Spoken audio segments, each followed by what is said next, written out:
Hey everyone, welcome back. I'm Lizzie with Homemaking with Lizzie, and if you're new here, welcome. I am so glad that you found our little corner of the world, and I hope you decide to stick around and subscribe. But in today's video, we are going to be doing a ton of cooking. All of these meals are pretty basic meals. There's nothing crazy about them. There's not a ton of ingredients or, exotic ingredients. But I have 6 recipes coming your way, and we are going to also have a bonus recipe of homemade hot chocolate. But we are going to kick off this video by starting with cooking some chili that I have used the recipe for since I was just barely married. My oldest sister Rachel gave me a cookbook for new cooks, and this recipe was in it, and I have since slightly tweaked it, but it's basically still the same recipe, and it's a tried and true one. I have been making it for about 17 years, and it is really yummy. And so I'm just chopping up half a large onion, half a green bell pepper, and a pound of ground turkey, and then I'm going to cook those together, salting my layers as I go. So I'll be putting salt and pepper and my dried basil and my dried oregano and onion powder. And once this is all cooked at a medium temperature, then I will go ahead and add in the rest of the ingredients.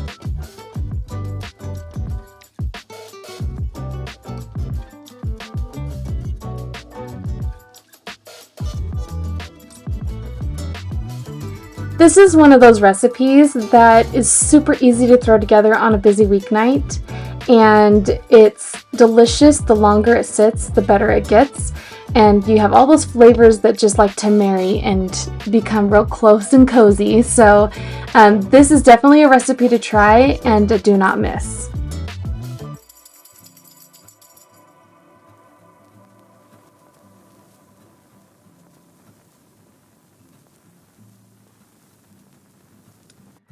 Here, I'm just opening up all my kidney beans.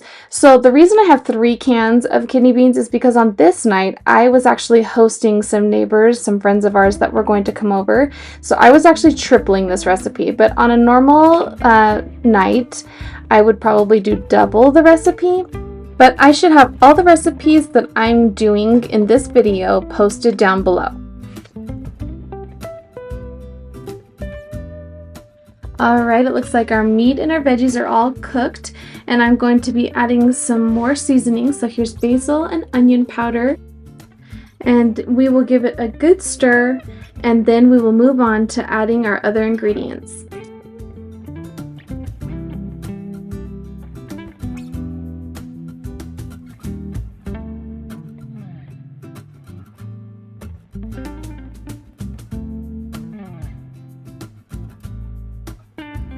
Here I'm adding in my kidney beans, my tomato sauce, and my petite diced tomatoes, and we will stir this up as well, get it all mixed in, and then we will allow this to cook and simmer for at least 20 minutes.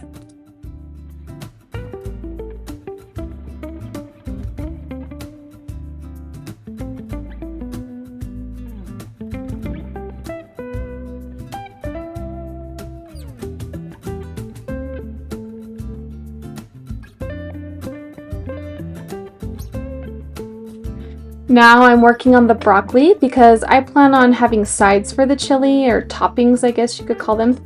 And so I'm cooking some broccoli so we can have some veggies, and I will be chopping a whole, I believe this is 2 bunches of green onions and slicing them thin.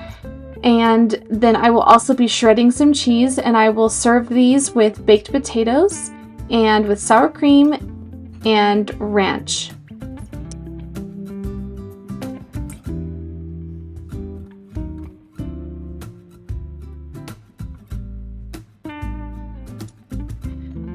By about this time in the night, our guests had arrived, and so I felt like I needed to turn off my camera and be respectful of their privacy and entertain, let's be honest. Instead of focusing on just filming, I really wanted to be present and visit with my friend.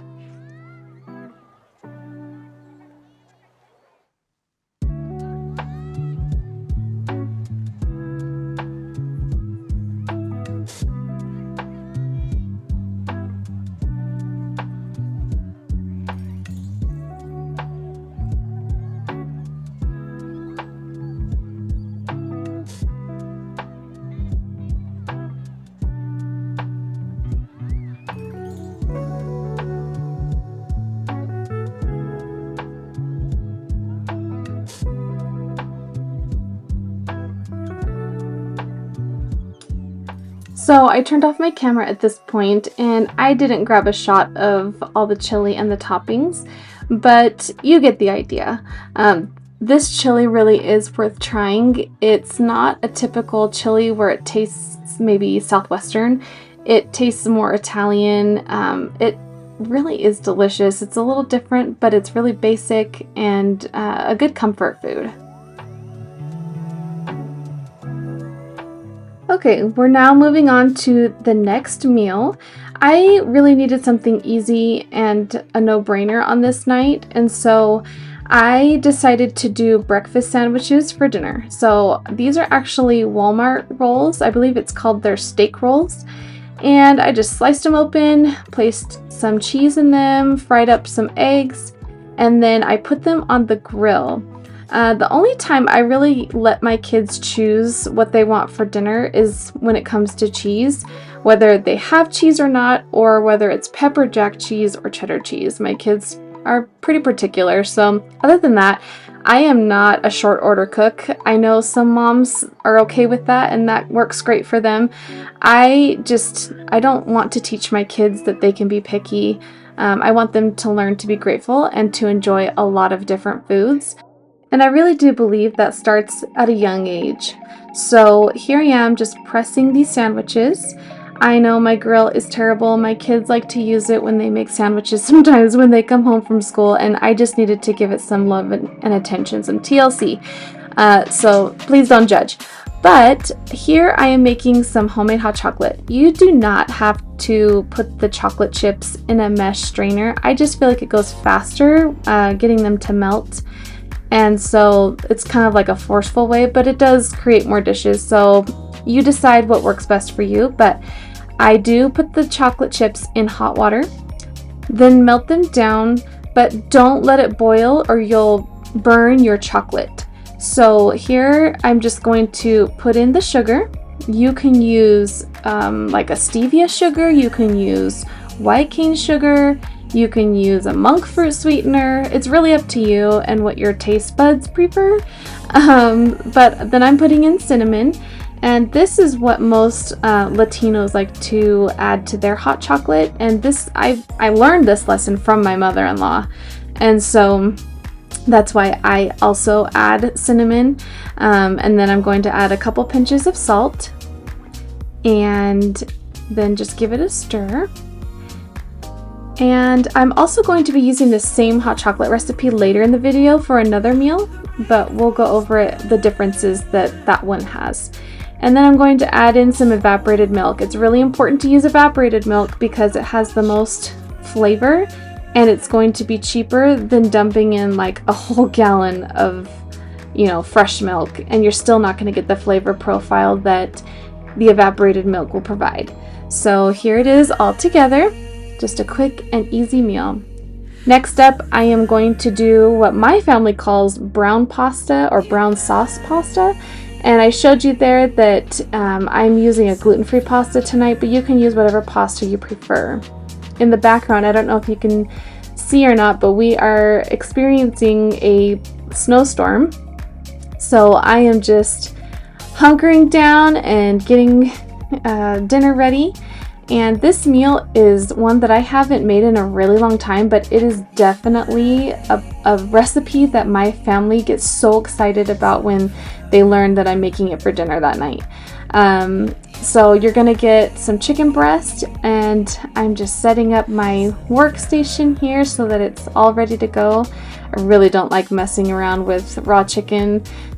So I'm just filleting it here. You want to get thin pieces. If you wanted to, get extra fancy, or if you have extra time, you could even tenderize this chicken and it would make it even that much better. But I just usually don't take the time to do that. So just fillet all your chicken breasts, lay them out. We're going to season them with just salt and pepper. And then I am going to put white flour on that plate that you see next to the cutting board. And I'm just going to dredge them in the flour, and then we are going to heat up the pan, and we're going to warm up some olive oil, about 2 tablespoons of olive oil and 2 tablespoons of butter.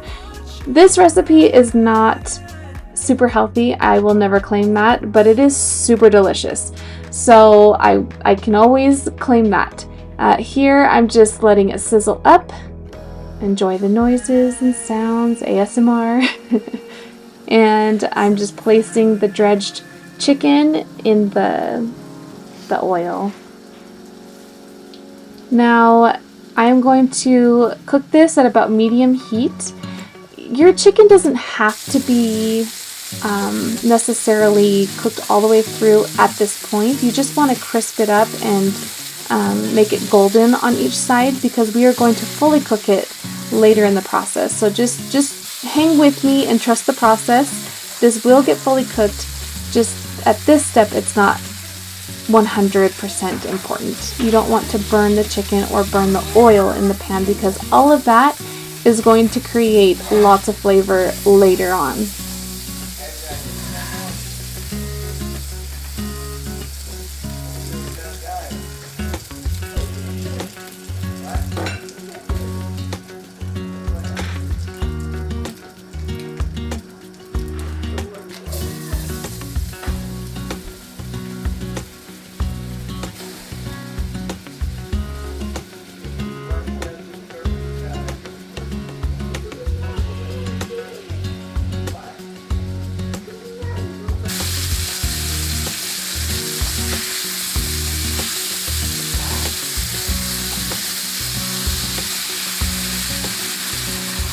So once this chicken is done frying, I'm going to set it aside on a separate plate, and do not throw the flour out that you have dredged your chicken in, because you're just going to need more later.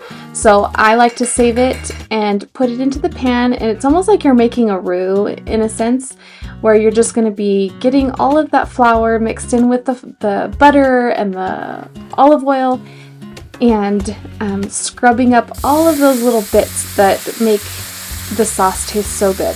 Here I'm going to add an entire container of chicken stock, and then we're going to cook this down. So I actually ended up adding more flour than what I showed you there, so probably about 2 more little piles of flour, so about 2 more spoons of flour, and that'll help thicken up the sauce.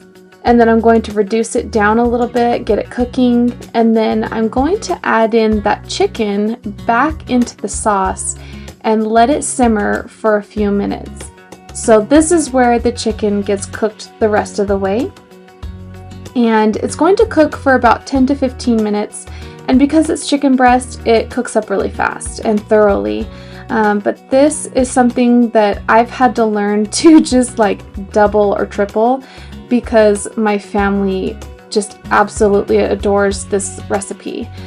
But if you're like, Lizzie, that's nice. I have picky kids. That's great that you don't. But I have kids that will only eat white and beige. Shout out to the parents who know what I'm talking about. But this is the recipe for you and your family. Believe this will go over well.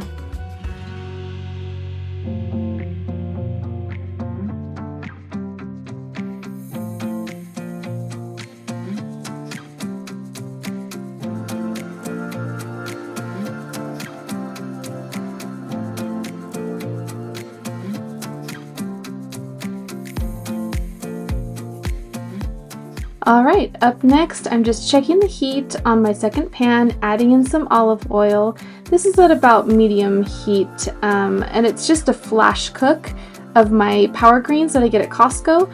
It's baby chard, baby spinach, and baby kale. And I really like it because they're all tender, and as you guys know, baby greens, they just cook up super quick. So this is a very, very quick process. I really don't want them to be in the pan too long. I still want them to be bright green when I serve them up. So I fill it as best I can, and then just gently kind of maneuver it all, and eventually it'll just start cooking down and cooking down. I like to turn off the heat when there are still a few pieces that are looking fresh, because it continues to cook even though the heat is off. So I'm just salting it, adding some garlic powder, and this is going to turn out simple but so delicious.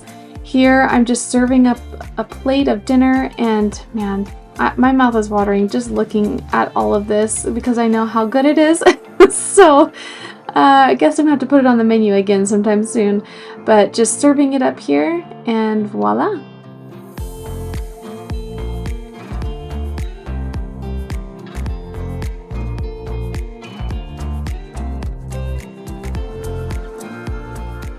Okay, up next is a recipe called sausage, pasta, and broccoli. It is one of my most original recipes, meaning that I have been cooking this since I was 2 months married. This is one of the first recipes that I came across in a cookbook that I had registered for my wedding, and it is just stuck around. My husband absolutely adored it. Because I didn't have a lot of repertoire under my belt when I was first married, I would make this for pretty much anybody who would come over, and everybody loved it. I don't mean to brag, but they just really loved it. I only wanted to include recipes in this video that I really did believe you guys would love and that would be worth trying. So here I am just slicing open the Italian sausage. You can use whatever Italian sausage you prefer, and steaming the broccoli. Do not dump the water out from the broccoli. I actually have a very full pot there. Adding in the pasta into that same broccoli water so you can get as many nutrients as possible. Cooking up the meat, breaking it apart, adding in fresh garlic. I actually added only half of that. I took some of it out. And then you're going to do this the last 30 seconds of cook time until it becomes fragrant, and add in those red chili flakes. Here I'm just checking on the pasta. It looks ready, it looks done, and I'm going to actually, before you dump the water, you're going to save about a cup of the pasta water, set it aside, and then you're going to strain it and dump the water.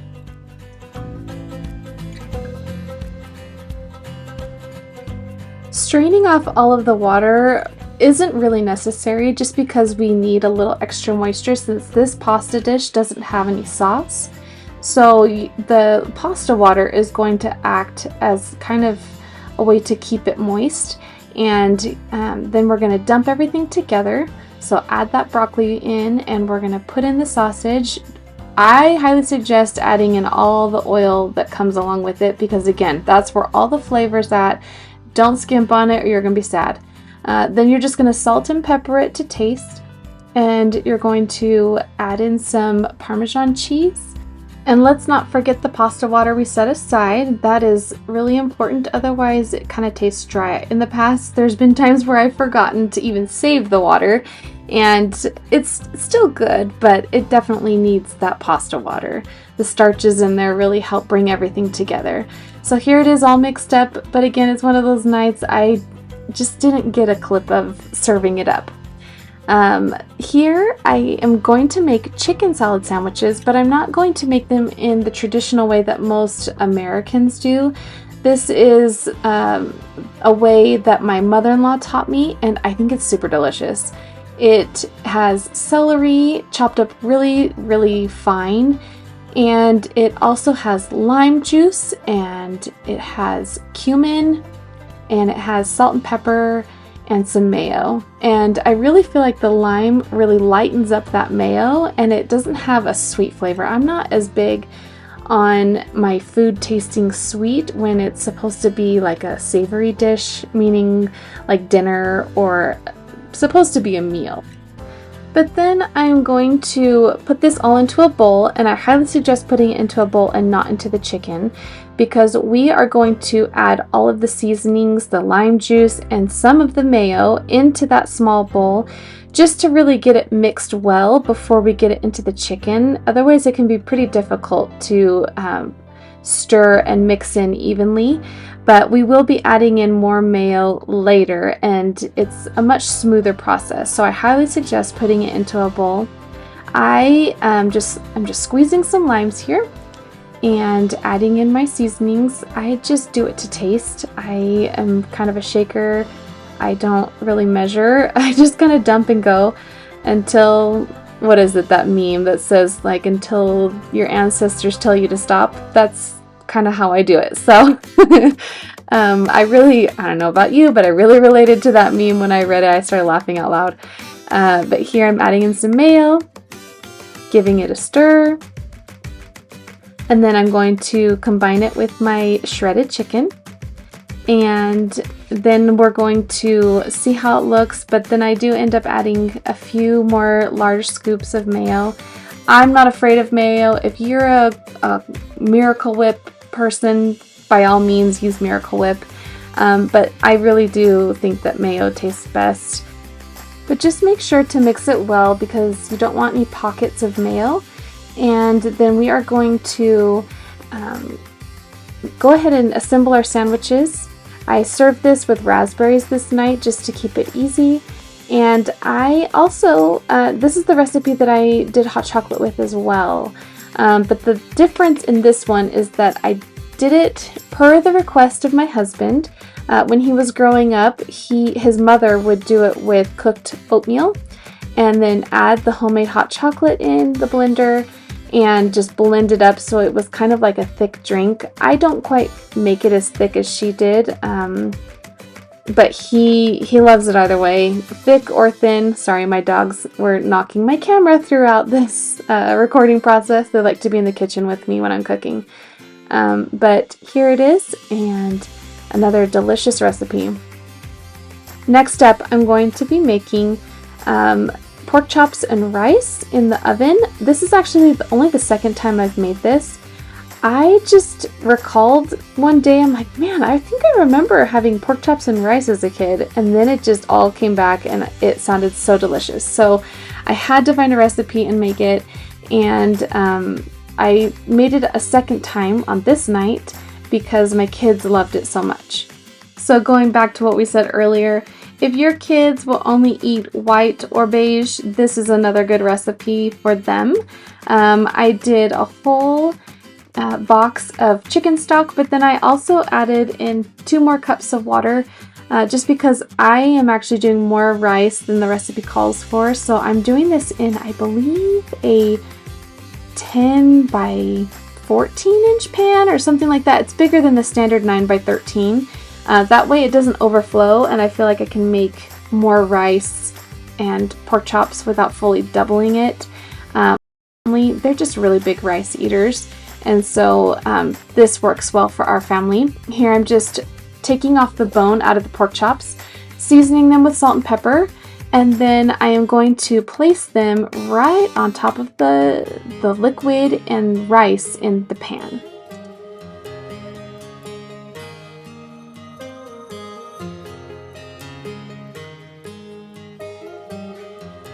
Okay, I'm gonna put this into the oven at 350 for about an hour and a half.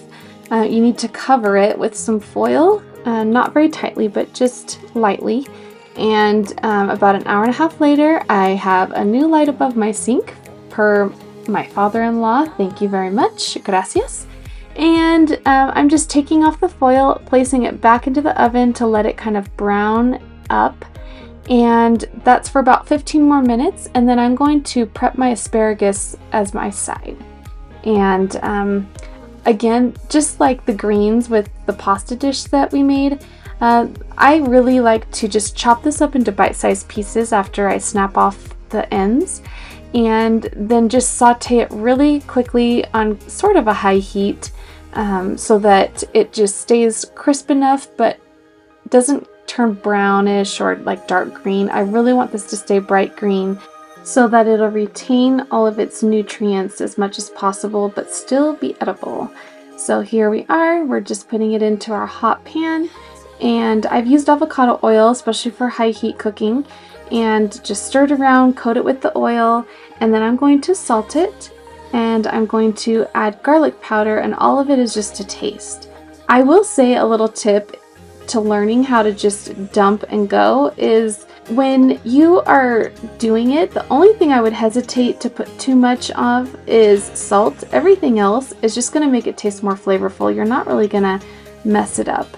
But here we are, all served up. This was so delicious, and thank you for stopping by. I hope to see you in my next video, and that this was inspirational and motivational. Until next time, bye!